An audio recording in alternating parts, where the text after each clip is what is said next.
here to fight. We are here to look for solutions. Water is life. We've suffered enough. And because we are very grateful, the director, the MD, and the entire team are here. I'm sure by the end of this sitting, we are going to come up with solutions that will work for us. Ukiangalia mtandao zile watu wanaongea mambo ya kukosa maji, it is painful. Bwana MD, na ni vizuri umejitolea kuja kukutana na wananchi face to face. Na niseme kama Bwana Njoroge, yenye itawezekana tuambiwe, si ndio? Yenye haitawezekana, mimi mwenyewe kwa kofia nyingine nimefanya kazi kwa mbunge ambaye alikuweko Bwana Jangu kama PI wake. Tuliandikia watu wa KDF barua, KDF wakachimba maji, ndio hii maji mingi, na Bwana Kenya ukaongeza pesa za kufanya drilling. Sasa leo hii one of the questions niko nayo, hayo maji yenye tulipata hapa mbona tusikunywe? Kuna 2 points za maji, hata pana kuna point nyingine. Already, Bwana MD, if you are not aware, we have 2 of our neighbors wako na 2 boreholes na wana supply watu maji na uconnect si pesa kidogo, ngiriate si pesa kidogo. Now, if you don't move very, very fast, MD, kuangalia our interest, we are at the mercy of the vendors. Ya mwisho ndio nikae chini sasa. Tulikuwa hapa na tukaongea mambo ya water vendors wenye marori. Bwana Mheshimiwa Boro, na hii sio siasa. We had discovered watu ndio waweza kufanya kazi mzuri, wako na pia na water technicians. Sio wanaenda wanafunga maji, wana create unnecessary artificial demand. Ndio uweza kufanya nini? Kununua. I'll touch on 2 areas. Number 1 ni ile pipe hiyo tunasema iko pale nyuma ya barracks. Backfield, we went there. From there to the pipe which is connecting us, it's only 2 kilometers. We are privileged to have the technical team here and the MD. So instead of wasting another day telling us they'll come, we would prefer we go with them there, we show them there, so that they give us a solution today. Hii kuambiwa tumesema imalizike hapo Bwana Kenya. So I hope you are ready for that. That is 1. Number 2, zile shida tuko hapa zingine tunajiletea wenyewe. Kuna hii maji tulikuwa tumepewa hii by the Athi. The water was well planned. That is the 6 pipe which is passing through there. We noted there was diversion of the project. So what happened here, hii maji ilikuja ikadivertiwa ikaenda right hand side, whereas it was supposed to go on the left hand side. We notified THIWASCO, but you did nothing. I remember our customers wanasema kuna mfereji ya maji ililetwa kwa sababu maji haiwafikii, unaita backflow. Ilipotelea wapi? The next thing, ulichimba borehole, maji inasemekana ni mbaya. We accept it kwa sababu hata wakati iliwekwa kwa system ilituharibia taps, ilituharibia masufuria. I had my wife complain. But we asking, in as much as you're boosting the pressure, nasikia watu technical team wakisema ni kutoa. Okay, sijasoma sana. What we asking? Tunaweka pipe hapa. Mimi nimebadilisha kwangu mifereji 3 times at my own cost, assisting my neighbors. I believe Bwana MD, it's not rocket science. Maji kutoka pande hii inaweza kufikia hawa watu na ikuje kwetu, kwa sababu that is a downflow. Maji Katuanyaga watu wakicomplain, sisi tunafungiwa maji wanapata maji. How can you give us water pamoja na watu wa kule ng'ambo, na kwao maji inaenda chini inawafikia? We've been asking this kutoka wakati tulijenga ile tank. The idea was there from the word go. The idea was hii maji si rahisi ipande huku all the way, kwa sababu hata hii mfereji mmeweka hapa haifikishi maji huku. Bwana Rufus, do you get water? Now that is the thing. In as much as you're trying to solve these people's problem, watumie backflow. Sisi tutafikiwa na maji wapi? Mimi niko hapa katikati. Niko katikati ya phase 1 na phase 2. Every other day, mpaka niliandika kama huwa ananijua, pengine hajajua mimi in person. Jina langu naitwa Mukunya. I've never been complaining. Why don't we just get a lasting solution? Landless, sidhani Bwana Jomo, watu wa ruti yenu hawa complain. Wana complain pia. Then why don't we look for a solution? Mine is to thank all of you, the residents of Landless, for heeding to our call for today's water clinic that we may come and discuss together mambo ya maji, na tunawashukuru sana kwa vile mmekuja kwa njia nzuri kuonyesha muna hiyo haja ya tuongee pamoja. We are fully aware, we have been seeing your complaints kwa mitandao, and it's the duty of THIWASCO, because we are the licensed water supplier in this area, to ensure that we provide water and sewer services to you.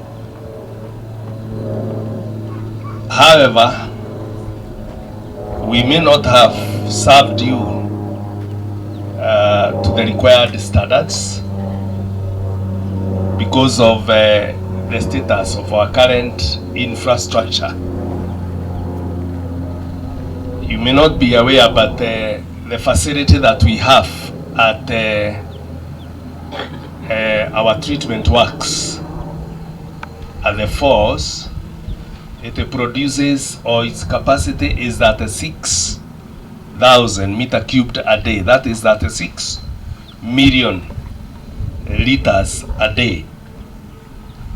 This facility was constructed back in 1991 is when it was commissioned, that 1 year ago. And our current population of the area that we serve, because we serve, our licensed area includes Wetaithie up to Daruo River, the entire of Thika sub-county, and we also serve part of Githigiri Murang'a sub-county, Githigiri Maki and Jogoke Makia, and Thika Greens. And the population that we are currently serving is over 360,000, with an estimated demand of water of about 60 million liters, compared to the 36 million liters capacity of production that we have. That means that's why we supply water by rationing.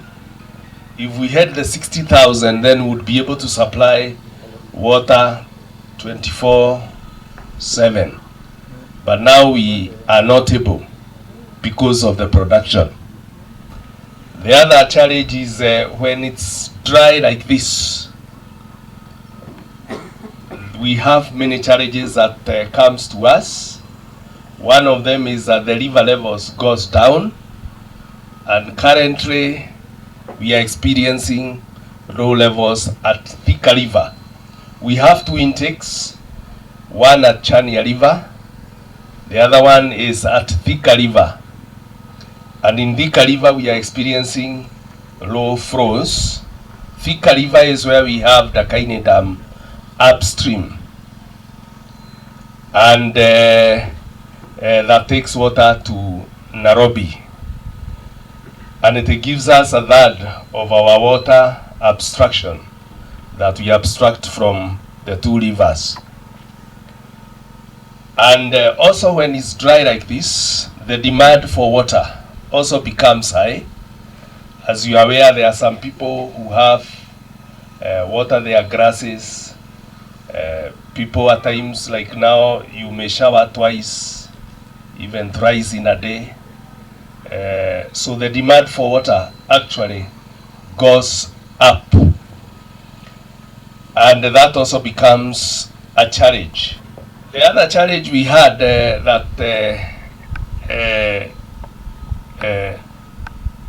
alleviated or increased our water shortage is there were two major breakdowns on our major pipeline near the Babayao Road. That's where our main pipeline, the 24-inch pipeline passes, and it was punched twice by the contractor that is doing an acceleration lane just after the Chania River there. And to repair that takes a day, and in a day without water, it creates a great deficit. To overcome that takes a bit of time. The other challenge that we have been having is because of the low flows and the limited infrastructure, you find people are competing for this rare commodity, and they use direct sanction pumps. When you use a direct sanction, it means you are pulling water from our main line and denying others. We would prefer that people have their tanks filled, the underground tank, and then they pump from their tank, underground tank, to their overhead tanks, because the pressures may not be able to reach to the rooftops as it was before. There are projects that have been lined up, both short-term and medium-term, so that we can overcome the challenge. And I would start with the short-term. The very short-term is that we have been doing a pipeline from Bidiko to Engen that is supposed to boost water supply to this side. I'm glad to report to you that the line is at a commissioning stage. We have finished it, and that one will help us increase flow, because when we checked, we found that the main line that flows along the Garissa route that serve most of you was running half empty because of constrictions upstream. So that constriction, we have removed it, and once we are through with the testing, I'm sure there will be some improvement to homes. We are upgrading our treatment works, the existing treatment works at our current near the Chania Falls, which produces about that 6,000 meter cubed a day, or that 6 million liters a day. We are upgrading by installing additional pipes and pumps to abstract water, and additional high lift pumps to pump the treated water. The project is in progress. If you pass there, you see heavy pipelines, steel pipelines that are being installed currently. We are doing that internally. That will help us to increase our water production by over 10,000 or 10 million liters a day. And the other issue is on the water tanker. This we did it as a short-term measure to bridge the gap. We have bought 2 new water buzzers because we realized that there were private water buzzers that were probably could have been affecting our supply, so that they can benefit. and we brought we have bought 2 water tankers already with our internal funding. These water buses are supposed to alleviate this problem, such that if we're not able to supply you directly into your taps, we can supply you with the water tanker. It is very cheap. We sell for 9,000 meter cubed or 9,000 liters. We sell at only 2,800. That is water and transport to your house. Also, for a 10,000 or 10 million liters is 3,126. This is so that we can serve you when there is failure. In addition, it also helps us to serve schools and other public institutions whenever there is a failure. So they came as a cushion to that, and they have been of great help to the institutions and even to individuals. On the long term, as you are aware that there is a project that was going on called Karimeno Dam project. The project is substantially complete. It's being undertaken by the Waterworks Development Agency, who are responsible for development of bulk water supply in our area. It's a national government agency, and they are currently able to produce. They've done a waterworks that's able to produce 100 million liters of water per day. And the water originally was intended for Nairobi and Loiro, but through several negotiations we have been able to be allocated 18 million liters from the treatment works, and the only remaining part is the conveyance pipeline from Kamwangi to bring the water to our Merehio tank, so that we are able to have water, additional 18 million liters of water to our place. The water is already treated, the treatment works is ready, and actually Roiro area, they have started using that supply. The other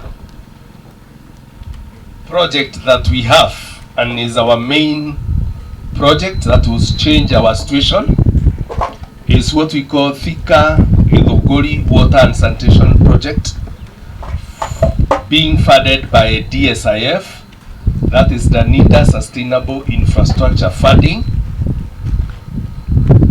The project feasibility study was completed in 2019, and it has received approval by both the governments, the Denmark government and our government.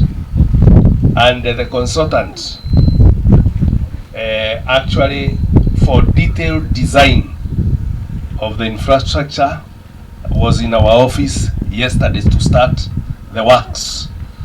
This is also being implemented through the national government, through the Waterworks Development Agency, and the project is expected to take 5 years to complete. That is both the detailed design and the construction, including what we call defects liability period, the period that the project will be used whilst the contractor is still manning.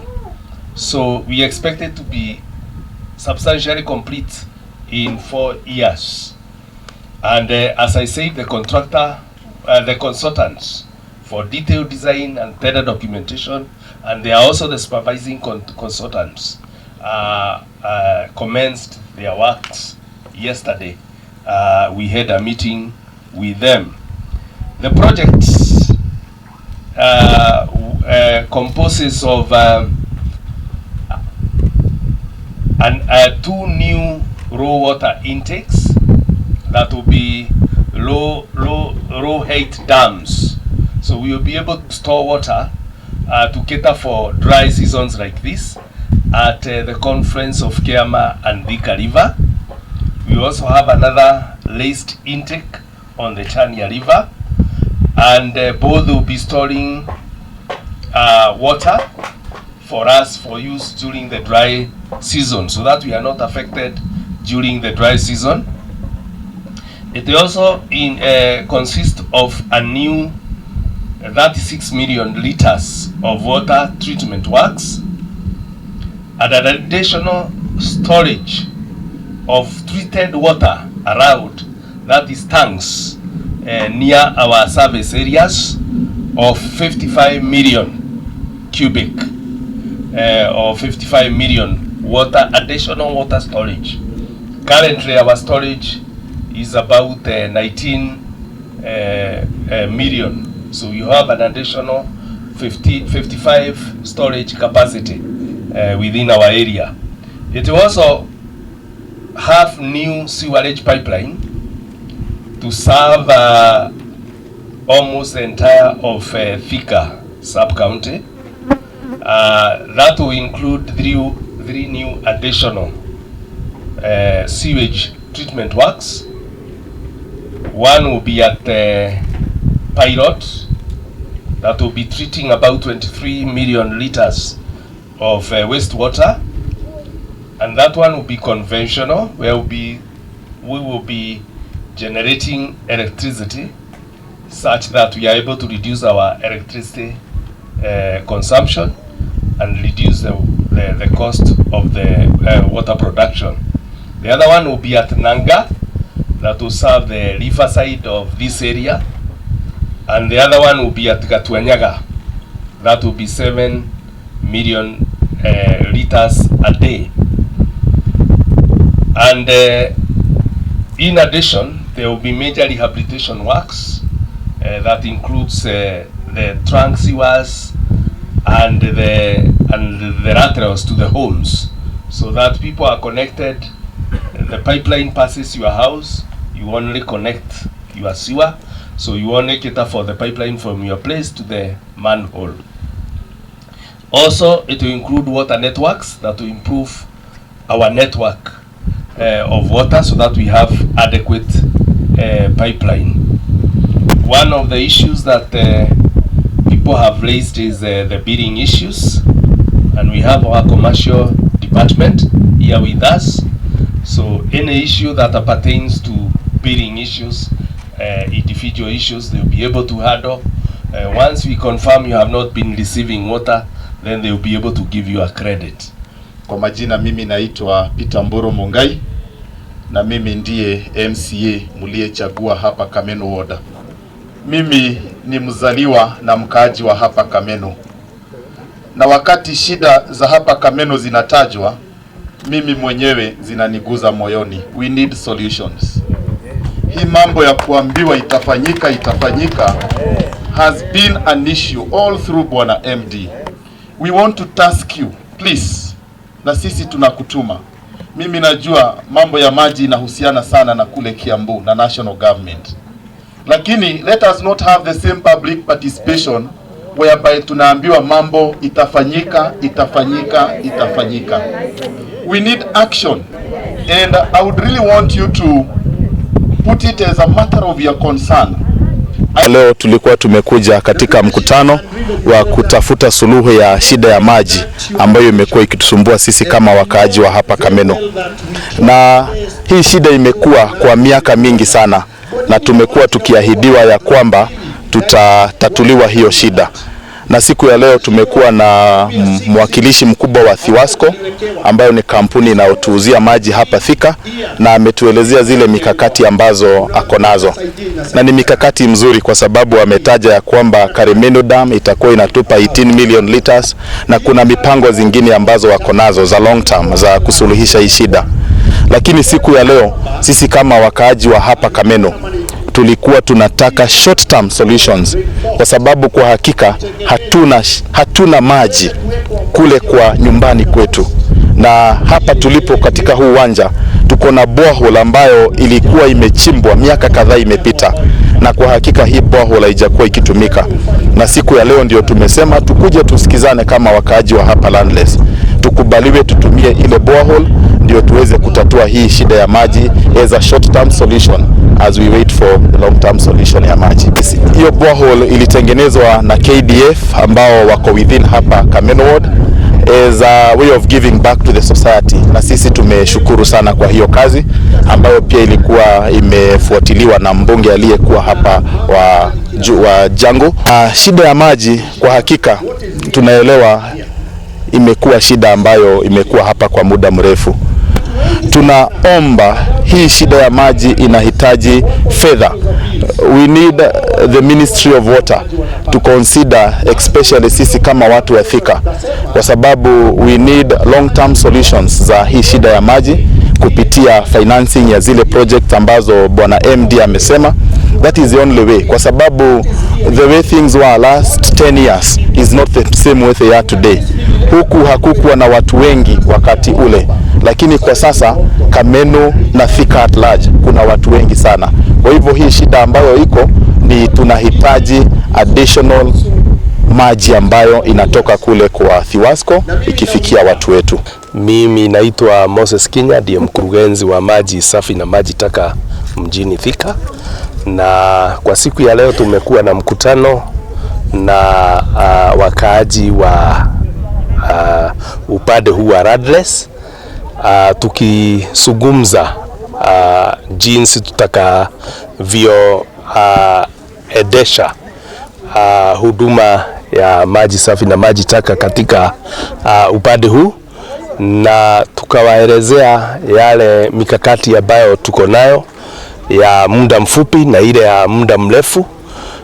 Ya kwamba jambo la kwanza ni kwamba kuna mfereji tulikuwa tunaweka pale Bidco mpaka Engine ili kuweza kusukuma maji mengi zaidi upande huu, na huo mradi tayari umekamilika na ndio tuna ujaribu ili kuanzia next week tuone kama watu hawa wataweza kupata maji ya kutosha wakati ambao ni yao ama ration ni yao, kwa sababu maji yale tuna tengeneza pale kwa mtambo wetu wa pale Thika Chania Falls unaweza toa maji kiasi ya milioni 36 lita, na mahitaji ile tuko nayo ya Thika ni milioni ama demand ni milioni 60, na kwa hivyo kuna hiyo mikakati ambayo tumeweka, na mkakati mmoja ni ule unaitwa Thika ni Githunguri Water and Sanitation Water Project ambao tumekuwa nao kwa muda, tukamaliza feasibility study na sasa detail design ndio imeanza jana na consultant akaingia. Kwa hivyo huu mradi utakuwa wa miaka 5. Mwaka mmoja ni wa design, miaka 3 ni ya construction, na mwaka mmoja ni ule tunaita defect liability period. Kwa hivyo huo mradi tuna hakika ya kwamba utatusaidia, na kuna mradi mwingine ambao ni wa muda mfupi ambao sisi wenyewe tunafanya na pesa ambazo tunaokota kutoka malipo ya maji, na huo mradi ni wa improve the treatment works ile tuko nayo ili tuweze kupata zaidi maji na kiasi ya milioni 10 lita kwa kila siku, ili sasa tuwe tunaweza kuwa na kama milioni 46 milioni kwa kila siku, na hiyo itakuwa imechangia pakubwa katika ku improve service yetu ya maji upande huu wa Landless. Hiyo maji ya Kameno tukishaipata itakuwa ya usaidizi sana, kwa sababu itatusaidia kukava maji upande ule wa Ngoigwa, Merehileria, Kalifarifi, kule Tora, na ile maji ingine yote tunatengeneza hapa katika mtambo wetu hapa Chania, basi tutateremsha hiyo maji yote upande huu. Hii borehole ambayo ilijengwa na Landless, tulipima maji yake na KEBS ama Kenya Bureau of Standards, na tukakuta hiyo maji iko na kiasi juu sana ya fluoride ambayo sio nzuri kwa